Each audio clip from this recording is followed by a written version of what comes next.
Is Muhammad Abu Bakr and my group members are Faris Khan, Iram Nisar and Afzal Khan. Today's our topic is effective presentation. Presentation मतलब कोई भी ऐसा topic जो हम एक या एक से ज़्यादा लोगों के सामने एक्सप्लेन करें, उसको डिस्कस करें, उसको प्रेजेंटेशन बोलते हैं। प्रेजेंटेशन हमेशा पावर पॉइंट्स पे बनती है और ये स्लाइड्स की फॉर्म में होती है।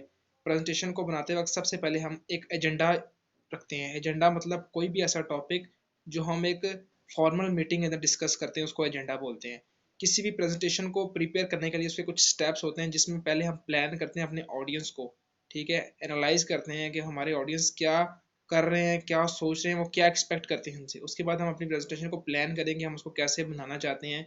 कोई भी इफेक्टिव प्रेजेंटेशन बनाने के लिए हमें उसके अंदर इमेजेस ऐड करनी पड़ेंगी, उसके अंदर वीडियोस ऐड अप करनी पड़ेंगी, क्वेश्चनिंग करनी पड़ेगी अपने ऑडियंस के साथ ताकि वो आपकी तरफ अट्रैक्टिव रहें, ठीक है।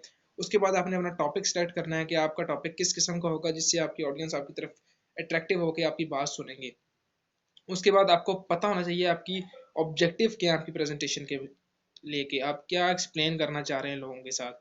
उसके बाद आपने अपना इंट्रोडक्शन सबसे अच्छा देने की कोशिश करनी है और उसका कंक्लूजन बहुत अच्छा करने की कोशिश करनी है ताकि आप लोगों को समझा सकें कि आपका मकसद क्या था प्रेजेंटेशन देने का।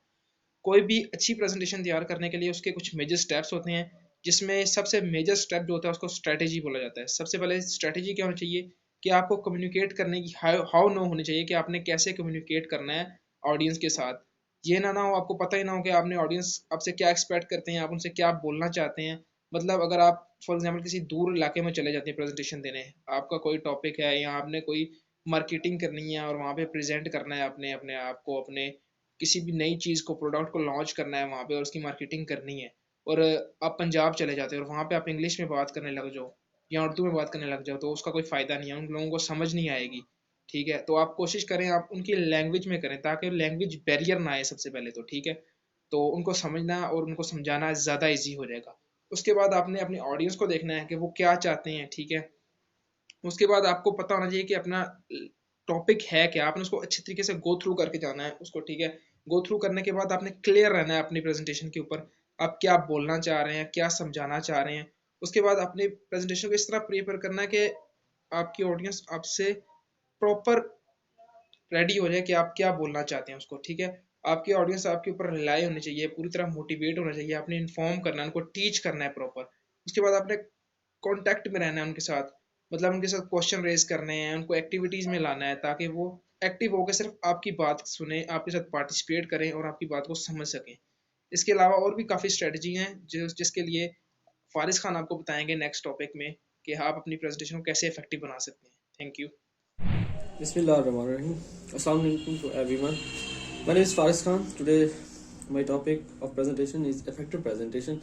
आज हम उसको स्टेप 2 जो है ना डिस्कस करेंगे, जैसा कि स्टेप 1 राना बकर ने डिस्कस किया। स्टेप 2 हम उसका डिस्कस करने वाले हैं। तो let's begin.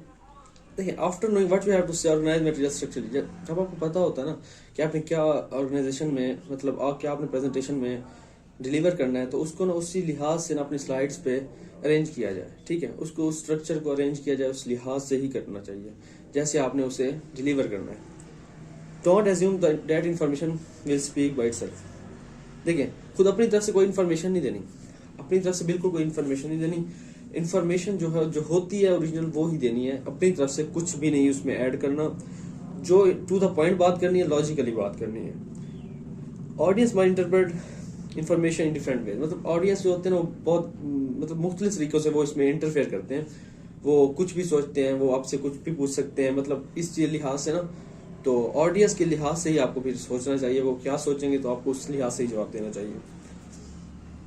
Think on how you can hold the attention. देखिए, 100 बंदा बैठा हो तो आपको पता होना चाहिए कि आपने किस लिहाज से ना उनकी जो है ना लेनी है, मतलब उनको एक उनके अटेंशन कैसे आपने गेन करनी है, ठीक है। आपने उनकी अटेंशन कैसे गेन करनी है ये आपको सबसे पहले पता हो। 100 बंदा बैठा हो क्यों आपकी बात सुने, इसलिए आपको अटेंशन गेन करने के लिए कोई ना कुछ ऐसा करना होगा। How can you justify your ideas. देखिए, अब आपको ये भी पता, आपको पता तो है, इन्फॉर्मेशन आपके पास है, लेकिन आपको ये भी पता होना चाहिए कि आप कैसे अपने आइडिया को, अपने जो इन्फॉर्मेशन है उसे डिलीवर कैसे कर सकते हैं, ये भी आपको पता होना चाहिए। ये बहुत मेन इंपॉर्टेंट पॉइंट है।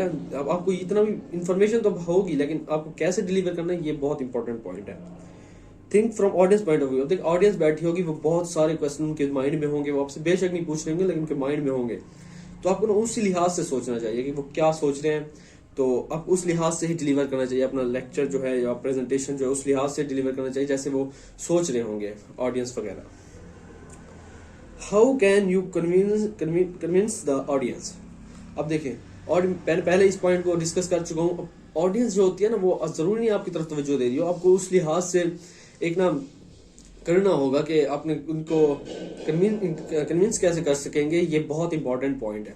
अब जरूरी नहीं है हर ऑडियंस आपकी बात सुन रही हो, लेकिन जब आपको उसको सुनने के लिए कायल करना होगा, मजबूर करना होगा कि वो आपकी इंटरेस्टिंग बात होनी चाहिए ताकि वो गौर से सुने आपकी बात को। ओके, अब हमारे पास जो अगला टॉपिक आ रहा है, pointers to organise your idea. देखें, ये बहुत इंपॉर्टेंट है, ये बहुत ही ज्यादा इंपॉर्टेंट है, मेरे लिहाज से तो बहुत ज्यादा इंपॉर्टेंट है।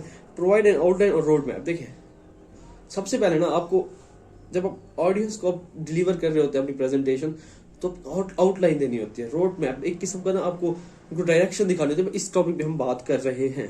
तो ये वो टॉपिक है। Provide the intended, expected and ground rules. देखिए, अब जब जिस चीज की आप प्रेजेंटेशन दे रहे हैं तो आपको पता होना चाहिए, अपना मतलब उनको इन्फॉर्मेशन का सारा पता आपको होना चाहिए, और उस इन्फॉर्मेशन की इंपॉर्टेंस क्या है, उसके फायदे क्या है, उसका आपका इरादा क्या है, वो बताने के लिए आपको सबसे पहले क्लियर करना होगा। Organise the body of the presentation logically.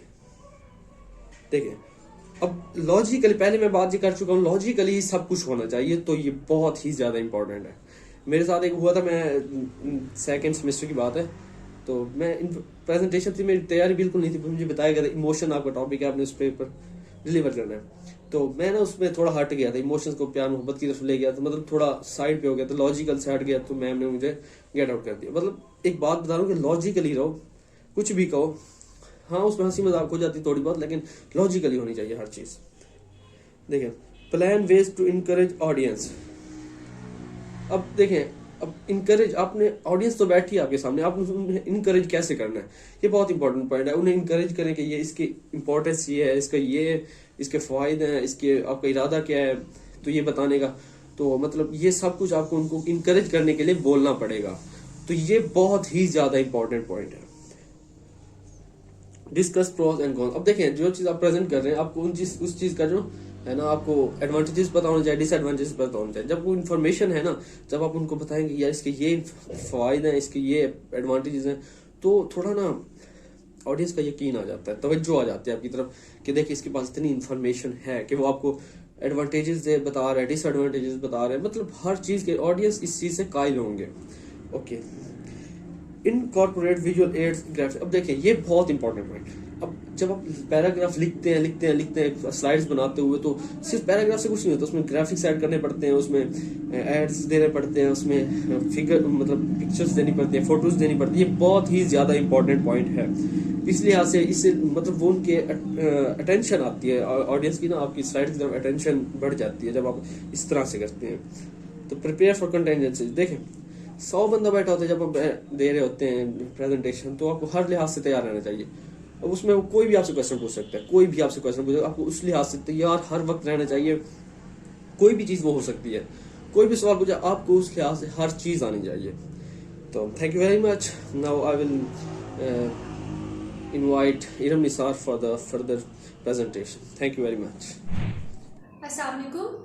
My name is Iram Nisar and today the topic of my presentation style, कि आपका प्रेजेंटेशन स्टाइल कैसा होना चाहिए जब आप कोई प्रेजेंटेशन दे रहे होते हैं।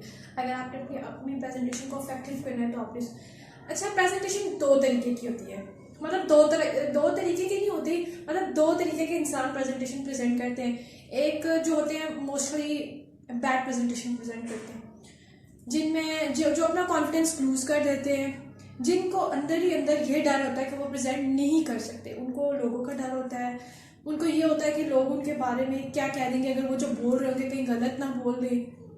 बैड प्रेजेंटेशन और गुड प्रेजेंटेशन में फ़र्क इस तरह पता चलता है कि प्रेजेंटेशन में फर्स्ट ऑफ ऑल आप जब आपके सामने स्क्रीन पे अगर आपके सामने कोई स्लाइड्स चल रही हैं तो आप स्क्रीन की तरफ ही देख रहे हैं, मतलब आपका पूरा फोकस स्क्रीन की तरफ है, आप ऑडियंस की तरफ नहीं दे रहे। और सबसे एक और इम्पॉर्टेंट बात कि आपकी स्लाइड्स में इमेजेस नहीं होते, टेक्स्ट फॉर्म में होती है, टोटली बोर होती है बिल्कुल। लाइक टेक्स्ट टेक्स्ट टेक्स्ट, और आप एग्जांपल्स नहीं दे रहे होते, आप एक्सप्लेन नहीं कर पा रहे होते, कोई स्टोरी टेलिंग नहीं कर पा रहे होते, या फिर आप कोई लाइक जिस तरह के या नाक पे नाक साफ करना शुरू कर देते, अक्सर हमें समझ नहीं लगती कि हम कर क्या रहे हैं, मतलब हमें पता नहीं चलता कि हम लोग किस तरह के जेस्चर्स यूज़ कर रहे हैं। जेस्चर बहुत बैड इम्पैक्ट जो है ना वो देते हैं ऑडियंस के ऊपर ना। आपके जेस्चर से भी पता चलता है कि आप किस तरह के प्रेजेंटेशन प्रेजेंट कर रहे हैं। उसके बाद गुड प्रेजेंटेशन में मेन पॉइंट है कि आप जिस तरह के हैंड ओवर्स होते हैं, लाइक हैंड ओवर्स होते हैं, इस तरह हैंड ओवर्स आप हैंड ओवर जो अपने ऑडियंस को दे दें, ताकि आपके ऑडियंस को पता चल रहा है कि आप कौन सी बात करना चाह रहे हैं। और उसके बाद गुड प्रेजेंटेशन में मेन चीज़ ये होती है कि आप के ना जो स्लाइड्स होती हैं वो टेक्स्ट कम, ग्राफ्स, एड्स या कोई वीडियो होती है या पिक्चर्स होती है। आपकी गुड प्रेजेंटेशन यहाँ से पता चल रही होती है। Main and important thing is voice. आपकी वॉइस कैसी है, आपकी वॉइस में अप एंड डाउन्स आ रहे हैं नहीं आ रहे हैं, लाइक आप एक ही मोनोटोन वॉइस में शुरू हो गए, the presentation of my presentation is that मतलब एक ही फॉर्म में शुरू हो गए, जिस तरह के हम कोई सबक रीड आउट कर रहे हैं। और बैड प्रेजेंटेशन में अक्सर क्या होता है कि हम लोग जो होते हैं ना ये नोट्स वगैरह, लाइक बुक हम लोग कोई रजिस्टर वगैरह ले आते हैं जिसपे हमने पूरा अपना टॉपिक लिखा हुआ होता है, उस पर हम लोग उसी से नोट्स वगैरह से रीड आउट करके तो हम देखते हैं, लेकिन हमारा ऑडियंस की तरफ हम नहीं देख रहे होते, हम अपने ऑडियंस को सही अटेंशन नहीं दे पा रहे होते। आई कॉन्टैक्ट, आपका आई कॉन्टैक्ट ऐसा होना चाहिए कि आपके सारे ऑडियंस कि आपके एक जितने भी ऑडियंस बैठे हुए ना, आपके फुल जितने रूम में जितने भी ऑडियंस बैठे, एक से आपका आई कांटेक्ट होना चाहिए। और बड़ा आपके आई कांटेक्ट आपका आई कांटेक्ट बता रहा था कि आप कितने कॉन्फिडेंस में आप कितना कॉन्फिडेंट आपका है। उसके बाद main and important thing is that कि आप जब भी अपनी प्रेजेंटेशन दे रहे होते हैं तो आप जो है ना ये चीज़ करें कि आप अपने जो ऑडियंस है ना उनका माइंड सेट पढ़ें कि वो किस तरह का ये प्रेजेंटेशन चाह रहे हैं, उनको टॉपिक समझ आ रहा है कि नहीं आ रहा। अगर वो टॉपिक आप उनसे क्वेश्चनिंग करें ताकि आप उनके माइंड सेट को देख सकें कि वो किस तरह की क्वेश्चनिंग, वो किस तरह का प्रेजेंटेशन हमसे चाह रहे हैं। उसके बाद आप आते हैं, आप main important thing is good presentation is आपका जो ड्रेसअप है।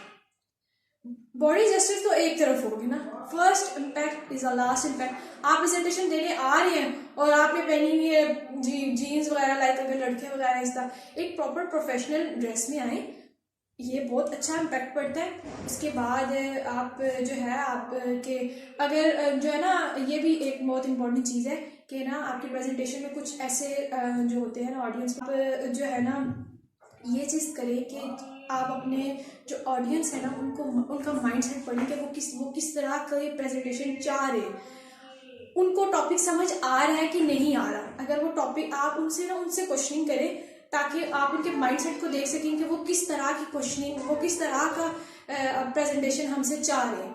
उसके बाद आप आते हैं, आप main important thing is good presentation is आपका जो ड्रेसअप है।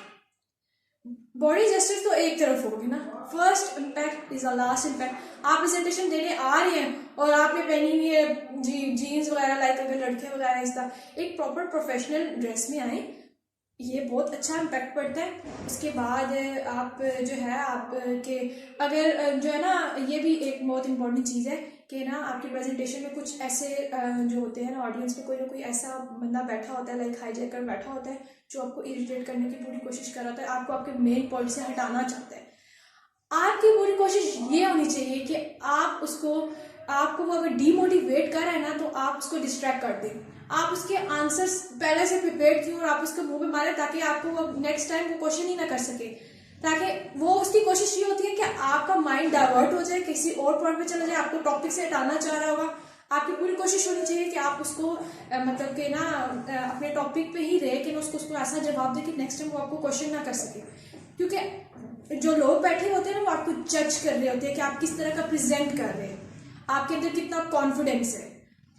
और उसके बाद last and most important thing is कि आपकी एनर्जी, आप एनर्जी एंड एंथुसियाज्म जो होती है वो ये होती है कि आपके अंदर कितनी एनर्जी है। आप मतलब लो ऐसे लाइक लो वॉइस में शुरू हुए हैं, मतलब आप कोई भी इंटरेस्ट नहीं शो करा रहे अपनी प्रेजेंटेशन को लेके, आपके अंदर एनर्जी ज़रूरी होनी चाहिए। बॉडी जेस्चर, एनर्जी, वॉइस, आपकी टोन किस तरह की है, वॉइस टोन कैसी है, आप अपनी प्रेजेंटेशन देते वक्त आपका नेगेटिव थॉट्स, अपने माइंड से नेगेटिव थॉट्स को ख़त्म करके अपनी प्रेजेंटेशन को प्रेजेंट करें। अच्छी प्रेजेंटेशन इसी तरह ही दी जा सकती है। नेक्स्ट मैं आपको एक वीडियो दिखाऊंगी, आप वो वीडियो देखें और वीडियो के बाद बताएं कि इस वीडियो में क्या है। वीडियो में मेन बात ये है कि उस वीडियो में आपको मैं एंड पे दिखाऊंगी।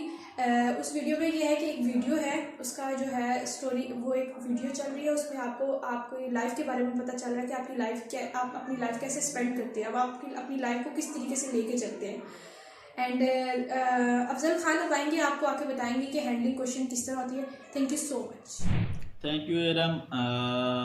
Now I'm going to discuss about the fourth step, which is most important step for an effective presentation, जिसको हैंडलिंग क्वेश्चन कहते हैं। कि है आपने सुनने वालों के या व्यूवर्स के, ऑडियंस के क्वेश्चंस को कैसे रिस्पॉन्स करना है या कैसे हैंडल करना है और उनको किस तरह आंसर देने हैं। अच्छा, इस चीज़ से बताने से पहले मैं एक और चीज़ आपको बताता चलूँ कि बहुत सारे प्रेजेंटर या बहुत सारे स्टूडेंट्स, क्योंकि हम खुद भी स्टूडेंट्स हैं, मुझे भी पता है इस चीज़ का कि क्वेश्चन आंसर सेशन को अवॉइड करते हैं, यानी कि वो क्वेश्चन आंसर सेशन नहीं रखना चाहते या प्रेजेंटेशन के बाद क्वेश्चन के आंसर नहीं करते और अपनी प्रेजेंटेशन को एंड कर देते हैं, जिससे उनको ये लगता है कि वो क्वेश्चंस के आंसर नहीं दे पाएंगे या वो कॉन्फिडेंट नहीं है या फिर उनकी इंसल्ट ना हो जाए या इस तरह के ना, इस वजह से क्वेश्चन आंसर सेशन जो है वो प्रेजेंटर बहुत सारे इसको स्किप करते हैं, जो कि नहीं करना चाहिए, क्योंकि क्वेश्चन आंसर सेशन एक बहुत ही इम्पोर्टेंट हिस्सा है एक इफेक्टिव प्रेजेंटेशन का। कि अगर ये ना हो, अगर आप में से आप प्रेजेंटेशन दे रहे हैं और आपका कोई भी पॉइंट या कोई भी टॉपिक या कोई भी बात या कोई भी इंफॉर्मेशन आपसे स्किप हो गई हो ड्यूरिंग दी प्रेजेंटेशन और आपने प्रेजेंटेशन को कंक्लूड कर लिया, तो आप उस चीज़ को क्वेश्चन आंसर सेशन में रिकवर कर सकते हैं या उस चीज़ का उसको दोबारा पुट कर सकते हैं, ठीक है। उसके अलावा प्रेजेंटेशन में सबसे इम्पोर्टेंट चीज़ जो होती है वो होती है आपकी ऑडियंस, आपके व्यूवर्स या आपके लिसनर्स जो आपके सामने बैठकर आपको सुन रहे होते हैं। तो अगर आप क्वेश्चन आंसर सेशन को ना रखते हुए उनके क्वेश्चंस के आंसर नहीं देते या उनके क्वेश्चन नहीं सुनते या इसको स्किप करते हैं, तो ऑडियंस आपकी जो है वो डाउट के साथ ही रह जाएगी और आपको डाउट के साथ ही जब घर जाएगी तो आपकी प्रेजेंटेशन का क्या फ़ायदा। तो इस चीज़ को स्किप नहीं करना चाहिए, इसको आंसर देने चाहिए क्वेश्चन आंसर्स को, और इसको मेंटेन रखना चाहिए, जिससे आपके साथ ऑडियंस के साथ आपकी एक ग्रिप मेंटेन रहती है। दूसरी चीज़, क्वेश्चन आंसर सेशन को बहुत सारे जो होते हैं लोग वो बीच में ही रख लेते हैं या स्टार्ट में या ऐसे ना कर लेते हैं कि भाई कि आप बीच में ही क्वेश्चन पूछ सकते हैं। इस चीज़ को नहीं करना चाहिए। आप ऐसा करें कि अपनी प्रेजेंटेशन को कंटिन्यू रखें, जारी रखें, प्रेजेंटेशन को बीच में स्किप ना करें और एंड में इस चीज़ को रखें। क्वेश्चन आंसर सेशन को कब रखना चाहिए, इसको एंड में रखना चाहिए। एंड में इसलिए रखना चाहिए कि आपकी और ऑडियंस की जो ग्रिप है वो ड्यूरिंग दी प्रेजेंटेशन मेंटेन रहती है, वो ब्रेक नहीं होती। अगर बीच में क्वेश्चन कोई पूछ लेता है तो उससे आपकी और ऑडियंस की एक जो है एक पॉज आ जाता है, एक ब्रेक हो जाती है आपकी प्रेजेंटेशन से और आपका फ्लो जो है वो टूट जाता है।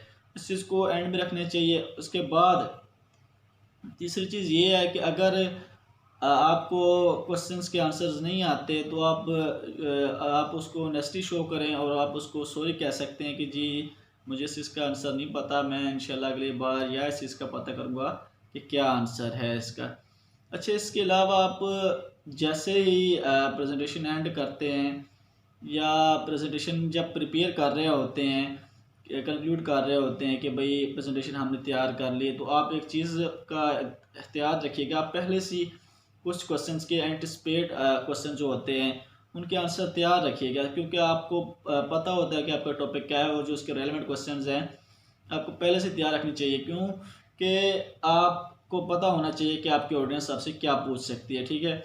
अच्छा, कुछ डिफ़िकल्ट क्वेश्चन जो होते हैं उनके आप बार बार रिहर्सल करेंगे, बार बार उसकी प्रैक्टिस करें, उसको बार बार तैयार करें उस चीज़ को, ताकि आपको बाद में मुश्किलात ना पेश आए। उसके अलावा कुछ आपको एडिशनल इन्फॉर्मेशन भी साथ लेके जानी चाहिए। क्यों कि इससे आपका बहुत ही अच्छा इंप्रेशन पड़ता है। अगर आपकी ऑडियंस एक सवाल पूछती है, आप उसके रिलेवेंट आपको बहुत सारे आंसर दे सकते हैं।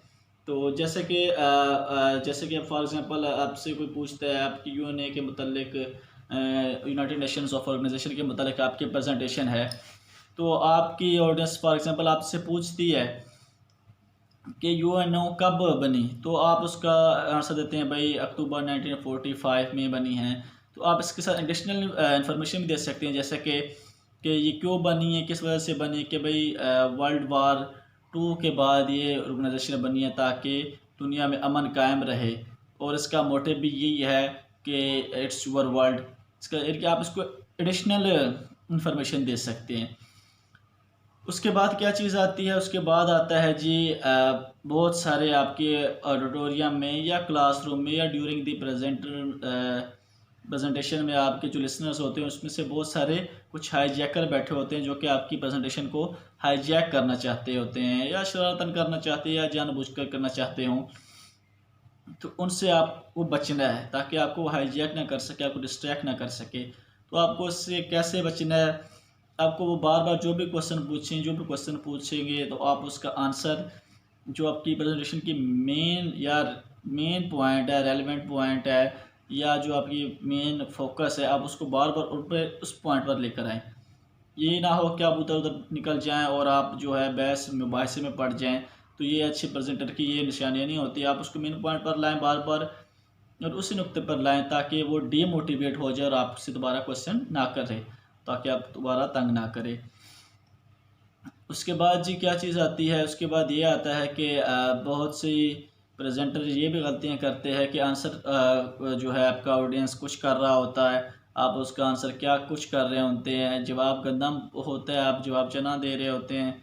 तो आपको इस चीज़ को नहीं करनी चाहिए। आपको इस चीज़ को जब आप प्रिपेयर रहेंगे, आप क्वेश्चन आंसर आपने पहले तैयार किए हुए हों तो आप उसका दे सकेंगे। अगर आप ना दे सकें तो आप सिंपली उसको सॉरी कर सकते हैं कि भाई इस चीज़ का मेरे से स्किप हो गया, सॉरी, मैं इसका आंसर बाद में दूंगा। उसके बाद उसके बाद अगर कोई ऑडियंस आपके साथ आर्गूमेंट्स कर रही है या आपके वो व्यूज़ दे रही है, तो आप उसके साथ स्ट्रेट अवे डिसएग्री ना करें, या उसको ऐसे ना बोलें भाई यू आर रॉन्ग या you are on a fault.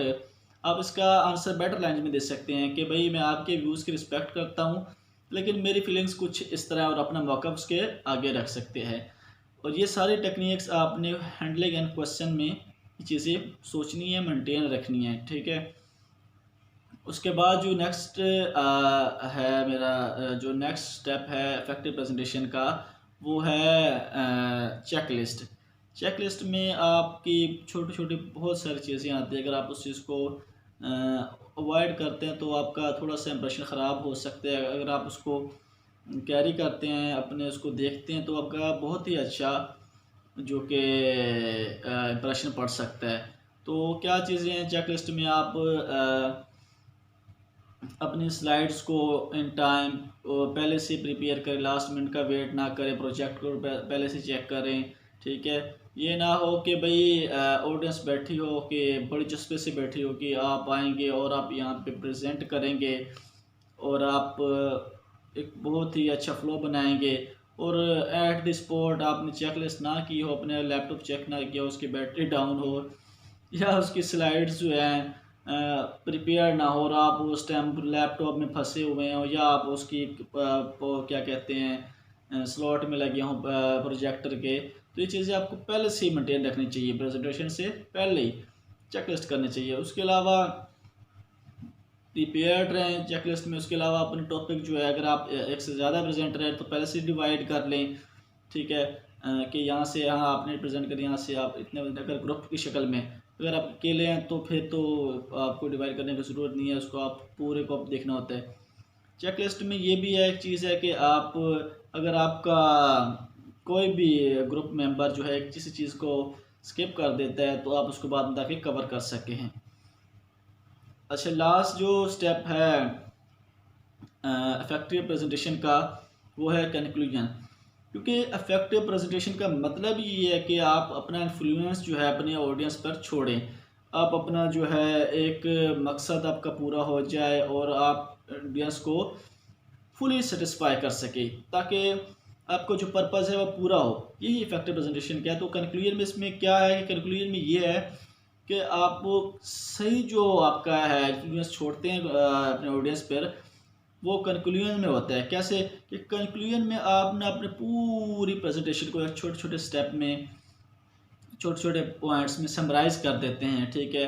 तो आप छोटे छोटे स्टार्ट से उसको बताना यानी एंड तक बता देते हैं, यानी कि ये पहला स्टेप ये समराइज़ कर दें और उनको एक कंक्लूजन की शक्ल में उनके आगे पेश कर दें, जिससे उनको आसानी होगी और आपकी ऑडियंस जो है बहुत ही आपसे इम्प्रेस होगी और उनको इजी हो जाएगा समझने में भी। कंक्लूजन से यानी कि आप उसको वन लाइनर तो नहीं कह सकते, यानी कि आप एक समराइज़ कर दें, एक समरी के तौर पर उनको अपनी होल प्रेजेंटेशन उनके सामने रख दें। इससे ये है कि उनको आसानी हो जाएगी और आपकी जो ऑडियंस है वो डाउट से बच जाएगी। Thank you so much for listening अस। ये हमारे जो है प्रेजेंटेशन के इफ़ेक्टिव जो तरीके हैं, मेथड है, उसको हमने बताने की कोशिश की है। जज़ाकल्लाह।